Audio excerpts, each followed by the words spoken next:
Fala pessoal, aqui quem fala é o Vini, sejam bem-vindos a mais um vídeo e esse é mais um vídeo de notícias, dessa vez para falar sobre Kamaru Usman, Dustin Poirier e também sobre os rankings do UFC. Então vamos lá, começando com o Kamaru Usman. Ele revelou recentemente em uma entrevista, em um podcast, que ele teria quebrado a mão direita antes dessa última luta dele contra o Colby Covington, a revanche que a gente teve, né? A luta onde o Kamaru começou bem melhor, depois o Covington deu uma melhorada boa, o Kamaru sentiu alguns golpes ali e tal, e ele fez essa revelação e ainda segundo ele provavelmente quebrou na cabeça de alguém, segundo ele, Justin Gaethje, né? Porque ele tinha postado alguns vídeos treinando com o Justin Gaethje. Os dois são atletas que gostam ali de treinar pesado, né? Pelo vídeo, pelo menos, que foi postado, eles treinam ali com uma certa intensidade, eles têm o mesmo empresário, então eles têm essa relação próxima. O Justin Gaethje é um atleta peso leve, o Kamaru é meio médio, né? O Kamaru é relativamente maior e mais pesado, mas o Justin Gaethje a gente já conhece, né? Então, assim, ele já é meio louco na luta, então já deu pra ver que mesmo treinando, ele vai com vontade ali. Então, infelizmente, acabou acontecendo aí, né? Quebrou a mão, ficou algumas semanas aí sem dar soco com a mão direita, o Kamaru Usman. Isso foi declaração dele, né? Então, acabou atrapalhando bastante, né? E não é a primeira vez, né? A gente viu que o Poatan recentemente, falando de outro atleta, né? Mas não é a primeira vez que esse tipo de coisa acontece. O Poatan recentemente lutou também e tal. Depois da luta que ele já tinha ganho, ele falou e postou fotos do pé dele, ele também tinha machucado bastante o pé. Enfim, isso acontece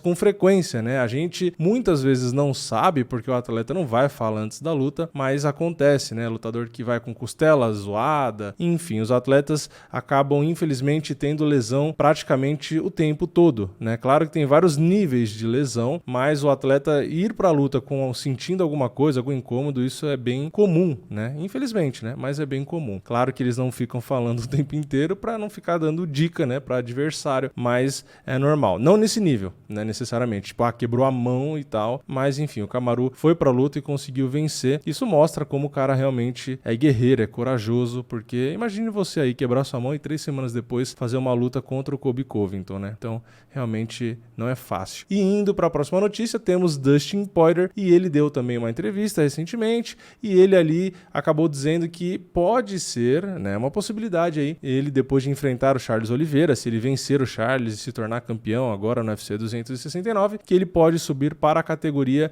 de cima, para o meio médio, a categoria do Kamaru Usman, né, que a gente acabou de falar. Então, ele não deu certeza nenhuma, né, claro, é aquele discurso padrão, né, não, eu tô focado na próxima luta, vamos ver o que vai acontecer, depois eu decido, mas ele já colocou ali como uma possibilidade. Então, a gente pode, caso o Poirier vença o Charles Oliveira, acabar vendo aí o Poirier subindo ali para fazer alguma super luta ali na categoria meio médio e tal. Enfim, eu acho interessante, né, o Poirier para mim é um dos melhores atletas em atividade. Eu acho que mesmo no meio médio dá para ele fazer boas lutas e ganhar de alguns nomes ali, né? Eu acho difícil ele chegar ali e vencer um Kamaru Usman da vida e tal, mas é um cara duro, né? Que dá para fazer lutas boas ali e é o que eu sempre falo, né? Mudança de peso, seja subindo ou descendo, é sempre uma incógnita, né? Tem cara que sobe e desce e só piora, às vezes na categoria dele ele fica melhor, o cara às vezes sobe e fica bem e desce e fica pior, ou às vezes o cara sobe e fica ruim e desce e fica bom, então tipo, não tem muita regra. Então o Poirier é um cara que subiu, né? Era peso pena, subiu pro leve, na minha opinião ficou melhor, só que no meio médio ali eu já não sei, né? Enfim, a gente pode descobrir aí no futuro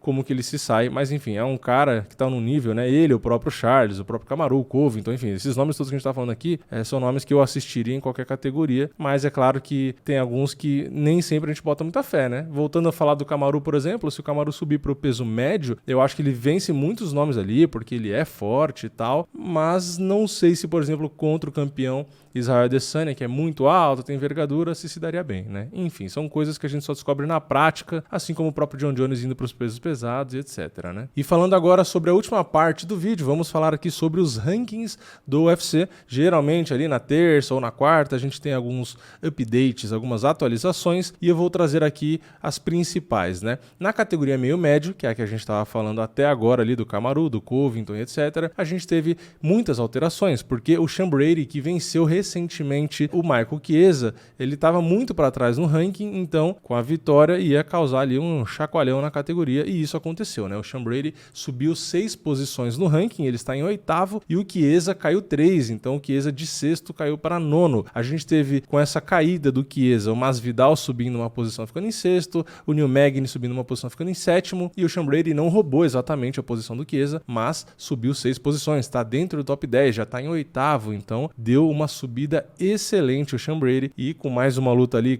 enfrentando alguém na frente dele, já pode até entrar no top 5. Então o Sean Brady, que é um cara invicto, um cara duro, um cara realmente muito bom, pode aí, quem sabe, chegar lá no topo da categoria, deu uma escalada excepcional, né? Enfim, pegar um cara que tá muito na frente e vencer, tem esse benefício, né? E aí o Chiesa que se lasca nessa história porque caiu 3 posições. A gente teve o Belal Muhammad caindo uma posição, o Chimaev caindo uma posição, o Geoff Neal, o Li Jingliang e o Ponzinibbio. Falando em Chimaev, o Chimaev tinha comentado ali sobre enfrentar o Sean Brady. O Chimaev tá em 11º, o Sean Brady subiu para 8º, e o Sean Brady tá invicto, né? Tá com muitos olhares ali, né? Uma promessa, então o Chimaev não é besta, já pediu ali o Sean Brady. Eu acho que seria pro UFC não muito bom, porque queimaria uma das duas promessas, né? São dois caras invictos e tal, mas pro Chimaev é bom, né? Pro Chimaev é bom porque ele subiria ali no ranking. Enfim, vamos ver o que o UFC decide. Eu acho que é uma baita luta, né? Falando da luta em si, seria uma luta muito legal. São dois caras realmente muito fortes, técnicos, enfim, totalmente habilidosos. Eu acho que teria que ser uma luta de 5 rounds ali para ser um show realmente, mas eu acho que ia dar uma queimada ali na largada. Eu acho que poderia deixar um pouquinho mais os dois avançarem no ranking para depois ter essa luta. Mas enfim, vamos ver o que o UFC decide, né? E que mais que a gente teve de atualização? A gente teve ali no peso mosca feminino, a Taila Santos, que lutou recentemente, subindo 5 posições no ranking, né? Ela venceu muito bem a última luta dela. A Calderwood acabou caindo uma posição para 6ª, a Vivi Araújo para 7ª, a Andrelli para 8ª, a Jessica Eye para 9ª e a Cynthia Calvillo para 10ª. Então a Taila fez mais ou menos como o Sean Brady, né? Venceu uma luta e deu uma arrancada absurda ali. E a gente teve a Ketlen Vieira, que venceu também a última luta dela, e ela subiu uma posição, então venceu, mas subiu bem menos, né, do que os outros dois casos que a gente estava falando, e a Ketlen passou a Yana Kunitskaya lá na categoria peso galo, então a Ketlen está em 6ª agora. Então, algumas mudanças, né, no geral, assim, muitas categorias não mudou nada, mas nessas 3 aí realmente tivemos bastante, 3 não, né, em 2, né, tivemos muitas mudanças, que foi o meio médio masculino e o peso mosca feminino, porque ali na terceira que eu falei que é o peso galo, só 2 mudanças. Enfim, essas são as atualizações, as 2 notícias que eu quis trazer aqui para vocês. Comenta aqui embaixo a opinião de vocês. O que vocês acharam aí dessa explodida no ranking do Sean Brady e da Taila Santos? Ou se você quiser comentar aí sobre o Kamaru Usman quebrando a mão na cabeça do Justin Gaethje, ou se você quiser falar também sobre a notícia do Dustin Poirier, fica à vontade, comenta aqui embaixo, deixa o seu like no vídeo se você gostou, se inscreve no canal, ativa o sininho e eu vejo vocês na próxima. É nóis, valeu, falou!